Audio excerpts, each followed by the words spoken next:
Hello বন্ধুরা, আপনারা দেখতে পাচ্ছেন এটা ধুবড়ী টু ফুলবাড়ি ব্রিজ, যেটা ভারতের উত্তর পূর্বাঞ্চলের এক যুগান্তকারী পরিকল্পনা, যেটা স্থাপন হইতেছে আপনার আসামের ধুবড়ী জেলার থেকে মেঘালয়ের ফুলবাড়ি পর্যন্ত সরাসরি ব্রহ্মপুত্র নদীর উপর দিয়ে। আসসালামু আলাইকুম প্রিয় দর্শক, আপনারা কেমন আছেন? আশা করি খুবই ভালো আছেন। তো আজকে আমি উপস্থিত হয়েছি ধুবড়ী টু ফুলবাড়ি ব্রিজ। এটা মোটামুটি শো বছরের ধুবড়ী টু ফুলবাড়ি, ধুবড়ী আর ফুলবাড়ির মানুষের একটা স্বপ্ন আছিল, যে স্বপ্নটা আমার আসামের রিসেস্ট পারসন, সম্মানিত ব্যক্তি, যেটা বদরুদ্দিন আজমল সাহেব। তো বদরুদ্দিন আজমল সাহেবের আমলে এই ব্রিজটা স্যাংশন হয়েছে। তো বর্তমান কনস্ট্রাকশনের কাম চলতেছে। তো ধুবড়ী আর ফুলবাড়ির মানুষের জন্য খুবই আনন্দের একটা মুহূর্ত। একটা কমিউনিকেশনের, যেটা 20 কিলোমিটার নদী পার হওয়া একটা কমিউনিকেশন। তো আমার মনে হয় এটা আপনার আসামের সবচেয়ে থেকে লম্বা ব্রিজ হবো এটা, যেটা আপনার এই ধুবড়ী টু ফুলবাড়ি ব্রিজ, প্রায় 20 কিলোমিটার মতন জায়গা। তো জেনে অসম্ভবকে সম্ভব করে দেখাইতেছে। তো মানুষের খুবই একটা আনন্দের মুহূর্ত এনে বলে আপনার এই 4-5টা গ্রাম পার করলে আর সে মেন নদী পারাবো। 4-5টা চর, গ্রাম না তো চর, এনে আপনি দেখতে ভালো করে দেখা গেতেছে না ক্যামেরা, তো ওই পাশে কালা কালা যে দেখা গেতেছে ওইটা একটা চর। চর পার করলে হারে তারপরে সে না মেন নদী বাড়াবো। তো মোটামুটি টোটালে যায় হারে 19.800 কিবা কিবি মিটার আর কি। তো ধরেন ওটা 20 কিলোমিটারের মধ্যে, 20 কিলোমিটার লম্বা একটা ব্রিজ। ভাবা যায়, একটা কথা চিন্তা করেন, মানুষের স্বপ্ন সাকার হইতেছে, মানুষের স্বপ্ন পুরো হইতেছে। তো এইটা এখন কনস্ট্রাকশনের কাম চলতেছে, কি তুই শেষ হবো জানি না। তো যেদিন যেসব শেষ হবো, শুভ উদ্বোধন করবো ব্রিজটা, আবার আমি ইনশাল্লাহ আপনাকে আরও ভালো করে দেখাবো। তো কনস্ট্রাকশনের কাম কিভাবে চলতেছে আপনারা আমার সাথে থাকেন, দেখতে থাকেন। তো আপনারা দেখতে পাচ্ছেন কনস্ট্রাকশনের কাম চলে আছে। তো সাইড দিয়ে রাস্তা বানিয়ে দিছে, জিন্দা রাস্তা দিয়ে গাড়ি ঘোড়া আবি যাবি মাল মেটেরিয়াল আপ ডাউন করা যায়। তো যার জন্য তো এই ব্রিজটা ভারতের উত্তর পূর্বাঞ্চলের সবচেয়ে থেকে দীর্ঘতম ব্রিজ হিসাবে, সেতু হিসাবে ইতিহাসে স্থান পাবো, যার দৈর্ঘ্য প্রায় 20 কিলোমিটারের মতন জায়গা। যা ভারতের বিখ্যাত ভুবন হাজরিকা ও দলা সদিয়ার মতন যে লম্বা লম্বা ব্রিজ আছে, তার থেকে দ্বিগুণ বেশি লম্বা। তো আমরা এখন যে ব্রিজের উপর দেখাতেছি, এটা আপনারা কোনো ব্রিজ পাবেন না, এটা ম্যাটেরিয়াল নেওয়ার জন্য জাস্ট বানাইছে ব্রিজ। এটা তো মানুষের যোগাযোগ, গাড়ি ঘোড়া আনা নেওয়ার করার জন্য বানাইছে। বর্তমান যদি আপনি ধুবড়ী থেকে ফুলবাড়ি যাবার চান, তো প্রায় আপনার গোয়ালপাড়াতে ঘুরে গেলে প্রায় 200 কিলোমিটারের মতন রাস্তা আপনার ঘুরে আসা লাগবো। আর যদি কালে আপনি নদী দিয়ে, শ্যালো দিয়ে, পানি জাহাজ দিয়ে যদি পার হবার চান, তাহলে বর্ষার মৌসুমে অনেক ঝুঁকিপূর্ণ হয়ে ওঠে। যেটা ব্রহ্মপুত্র নদী 20 কিলোমিটার একটা রাস্তা, আপনারা অনুমান করেন নদীর উপর দিয়ে পার হওয়াটা খুবই ঝুঁকিপূর্ণ একটা জায়গা। এই ব্রিজটার নির্মাণ কার্য সম্পন্ন হওয়ার পরে এই 200 কিলোমিটার জায়গা মাত্র আপনি 20 মিনিটে অতিক্রম করবার পাবেন। হ্যাঁ, মাত্র 20 মিনিটে।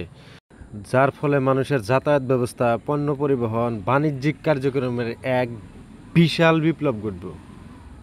ধুবড়ী টু ফুলবাড়ি এই রাস্তাটা হবো আপনি করে ন্যাশনাল হাইওয়ের 127 একটা গুরুত্বপূর্ণ অংশ হিসাবে কাম করব, যেটা আসাম, মেঘালয়, ত্রিপুরা, মিজোরাম একে অপরের সঙ্গে এই রাজ্যগুনার আরও ভালোভাবে সংযোগ স্থাপন করব।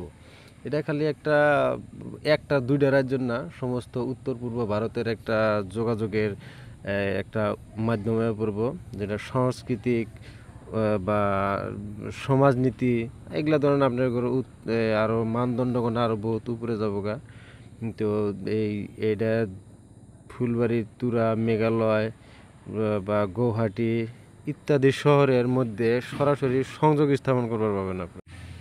এই ব্রিজটা নির্মাণ কার্য সম্পূর্ণ হলে আরে মানুষের, যেটা স্থানীয় মানুষের জীবনযাত্রার ব্যাপক পরিবর্তন আসবে। কৃষকরা সহজে তাগরে উৎপাদিত পণ্য বাজারে পৌঁছায় দিবার পাবো, যেটা শাকসবজি যাই হোক, বা ব্যবসায়ীরা সহজে যোগাযোগ স্থাপন করবার পাবো। ধুবড়ী থেকে ফুলবাড়ি, মানকারচর এই জায়গাগুলোতে সহজে ব্যাপারীরা সংযোগ স্থাপন করবার পাবো। মোটতে দুই এলাকার মানুষের, ধুবড়ী ও ফুলবাড়ি মানুষের, স্থানীয় যারা মানুষ আছে সেই মানুষগুলার মোটতে সাধারণ মানুষের স্বাস্থ্যসেবা, শিক্ষা বা চাকরি সুযোগের জন্য সহজে এক এলাকা থেকে আরেক এলাকায় পরিবর্তন করা, মোটামুটি গ্রামীণের অর্থনৈতিক শক্তিশালী বা সামাজিক নীতির শক্তিশালী আরও একটা বহুত বড় শক্তিশালী হবো, যেন মানুষের সহজে মানুষের জীবনযাপন করবার পাবো। তো আপনারা দেখবার পাইতেছেন সাইডে অনেক কনস্ট্রাকশনের কাম চলে আছে, বহুত দ্রুতগতির কাম চলে আছে। কবে শেষ হবো আমি এটা খবর পাইতেছি না। ধুবড়ী ও ফুলবাড়ির উভয় অঞ্চলের প্রাকৃতিক সৌন্দর্য কিন্তু অনেক ভালো, অনেক সমৃদ্ধ। এই দুই পারের মানুষের মধ্যে এক সাংস্কৃতিক বা যাতায়াতের সমাজনীতি বন্ধন আরও গভীর হব। তো নদীর দুই পাশে থাকা মানুষের অনেক দিনের স্বপ্ন আছিল, অনেক বছরের স্বপ্ন আছিল মানুষের, যে এনদা একটা ব্রিজ হবো, যে ব্রিজটা মানুষের সহজে ফুলবাড়ি থেকে ধুবড়ি, মানিকগঞ্জ থেকে ধুবড়ি, ধুবড়ির থেকে ফুলবাড়ি মানুষের সহজে যাতায়াত করব। তো সেটা এখন সম্ভব হইতেছে। তো অনেক বুজুর্গ মানুষরা ছিল যারা স্বপ্ন দেখতে দেখতে চলে গেছে গা, তাদের স্বপ্নটা সাকার হয় নাই, তাদের ছেলেপেলেরা এখন স্বপ্ন দেখতেছে, তাদের স্বপ্নগুলো পূরণ হইতেছে। তো এনে একটা খুবই একটা আনন্দের মুহূর্ত এই স্থানীয় মানুষের, যে মানুষগুলা অনেক দিন ধরে স্বপ্ন দেখে আছে, এখন স্বপ্ন সাকার হইতেছে। তো এই ব্রিজের নির্মাণ কার্য আমাদের ভারতের প্রধানমন্ত্রী শ্রী নরেন্দ্র মোদী 2001 সালে প্রথম কাম শুভারম্ভ করছিল। এই প্রকল্পটা ভারতের অন্যতম একটা গুরুত্বপূর্ণ অবকাঠামো হিসেবে বিবেচিত হব। যেই দলংটা অত্যাধুনিক প্রযুক্তি নির্মাণ হইতেছে, যেন পরিবেশ সুরক্ষা ও নদীর পানির যেটা চলাচল করব তার ভারসাম্য রক্ষা করা, বিষয়টা গুরুত্বভাবে আর কি কাম করব। তো ধুবড়ি ফুলবাড়ি ব্রিজটা শুধু একটা ব্রিজ না, মানুষের স্বপ্নের প্রতীক। মানুষের বছর স্বপ্ন দেখার পরে যেটা নির্মাণ কার্য আরম্ভ হয়েছে, তো মানুষের এটা একটা স্বপ্নের প্রতীক। এনে মানুষের আবেগিক জড়িত হয়ে আছে। তো এর মধ্যে মানুষের বহুত মেহনত, মানুষের আবেগ, মানুষের স্বপ্ন জড়িত হয়ে আছে। এটা একটা ব্রিজ হিসাবে দেখলে হবে না, এটা মানুষের আবেগের একটা প্রতীক। তো যে ব্রিজটা সম্পূর্ণ হইলে এটা ভারতবর্ষের একটা গর্ব, এটা ভারতবর্ষের একটা গর্ব হিসাবে পরিচালিত হবো, যেটা স্থানীয় মানুষের স্বপ্ন দেখছিল। তো ধুবড়ি ফুলবাড়ি সেতু হবে সংযোগ, উন্নয়ন ও ঐক্যর অন্যান্য এক প্রতীক, যেটা খালি দুই অঞ্চল না, সমস্ত উত্তর পূর্ব ভারতের ভবিষ্যৎ পাল্টায় দিব। একটা যোগাযোগ স্থাপন যখন সুরক্ষিত হয়ে যায়, তখন দুই পাশের মানুষের কত ধরনের সার সুবিধা পায়, এটা মানুষে লাহে লাহে সব বুঝবো, এখন বুঝতেছে না। তো এখানে নির্মাণ কার্য খুব দ্রুত গতিতে চলে আসে। তো আপনারা অবশ্যই আসবেন।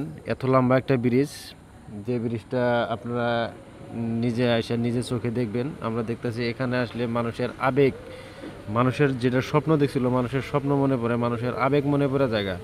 তো আমরা এখন লাহে লাহে এক্সিট মারবো। এটা হলো ফুলবাড়ি সাইড লাস্ট মাথা। তো আমরা এখন লাখে লাখে এক্সিট মারবো। আমরা ফুলবাড়ি সাইডের এটা ব্রিজের কাম সম্পূর্ণ নাই, জাস্ট বহাইছে, কনস্ট্রাকশনের কাম খুবই দ্রুত গতিতে চলে আছে। আমরা এখন লাহে লাহে এক্সিট মেরে দেবো। আপনারা অবশ্যই আসবেন, আপনারা অবশ্যই আসে। ভারতের একটা গর্ব, এটা মানুষের স্বপ্ন। এটা আপনি ব্রিজ বিলা ধরবেন না, এটা মানুষের একটা স্বপ্ন বিলা ধরবেন। মানুষের স্বপ্ন বিলা দেখে, মানুষের স্বপ্ন দেখছিল, মানুষের স্বপ্ন সাকার হইতেছে। স্থানীয় রাইজের কত আনন্দ নিজের চোখে দেখে যাবেন। তো আপনি দেখলে আপনারও একটা ভালো লাগার বিষয় হবে। ভারতের অন্যতম দিঘরা একটা ব্রিজ, প্রায় 20 কিলোমিটার জায়গা। আপনি চিন্তা করেন, একটা ব্রিজ হইতেছে নদীর উপর, আমার একটা সাগর বান্ধা ব্রিজ বানাইতেছে। তো আপনারা অবশ্যই আসবেন। তো আমার চ্যানেলটাকে আপনারা অনেক সাহায্য করছেন, অনেক ভালোবাসা দিয়েছেন। তো আরও ভালোবাসা চাই আপনাদের কাছে। যারা যারা চ্যানেলে নতুন আছেন, আমার চ্যানেলটা সাবস্ক্রাইব করবেন। খোদা হাফেজ।